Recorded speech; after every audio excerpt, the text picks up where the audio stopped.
Yes, mugubwe neza kandi cyane igitondo cyiza ndetse umunsi ni ku cyumweru ku bantu bagiye batandukanye bagiye mu misa abandi bari kuruhuka.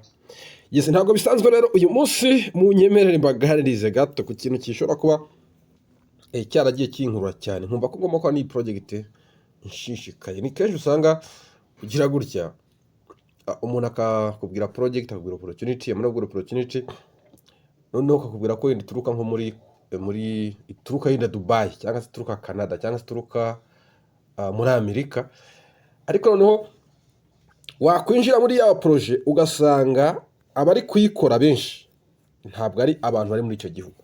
Ibyo bintu bitabivuga ngo iyo umuntu ureba ku rugomba kubishingiraho ukabona ko icyo kintu harimo cyangwa se gifite kiri mu mutuku, kuko nimba ari ikintu koko kiri mu gihugu runaka, tuvuge na ikintu kiri mu Rwanda, projet ari y'abanyarwanda, kubera iki abanyarwanda batagomba kuba aribo bari bayikora cyane? Ndababwiye ko projet ari y'abanyamerika, kubera iki abanyamerika batariho bagomba kuba ariho bayikora cyane? Rero ibyo nabigendeyeho igihe nari nkora search kuri Livegood, ndangije nshaka kumenya none abantu bari kuyikora cyane muri kuko bavuga ko ni projet y'abanyamerika. Nashatse no kumenya ko iyi projet bari y'abanyamerika, abanyamerika bo bari kuyemera, ese barayizi? So rero kugira ngo ubimenye uza ku kintu bita leaderboard. Leaderboard ni ahantu uza kugira ngo umenye neza aho umenye neza abantu bari gukora cyane, cyangwa se umenye neza abantu bari gushyiramo imbaraga kugira ngo bubake ibintu biremereye. Kuri leaderboard nujya muri system yawe uraza kwisanga ahangaha. Hano hantu iyo hakanze ubasha kubona neza abantu bari kubikora neza kurenza abandi. Nuvuga ngo iyo ugeze hano usanga umuntu wa mbere uri kubikora neza ni umunyakanada uwo bita Daniel Pilon. Daniel Pilon maze kwinjizamo abantu 1097 wenyine ku giti cye.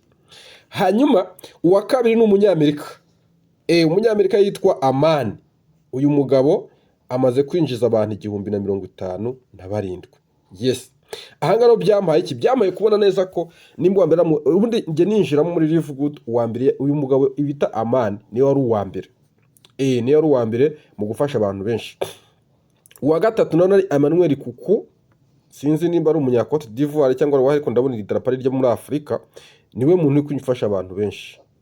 Uyu muntu wa gatatu, ariko iyo ukomeje hasi n'ukomeje kumanuka urabona ko buri site yose cyangwa se buri ntabwo ushobora kurenga konti abantu 5 utaragera ku munyamerika.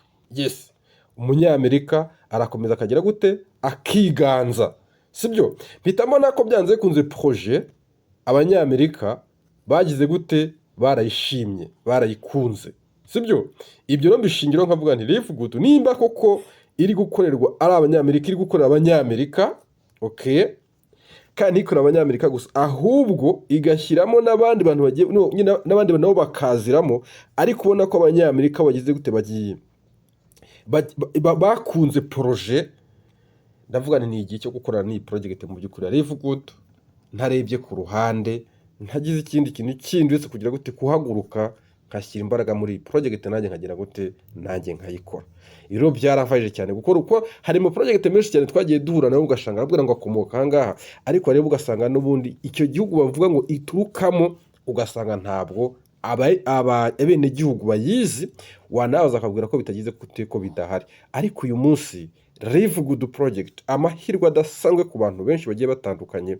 Uyu munsi abantu aho ikomoka Livegood barayizi, ndetse niyo ubashije kubona umuntu contact n'isese muganira akaba yenda yavuga ati reka nkugerereyo, aramutse atuye hafi yaho ya leta ya Florida aho company ya Livegood iri, yahageze rwose Livegood arayisura bakaganira, nimena product ashaka akazigura akahava zijyanye.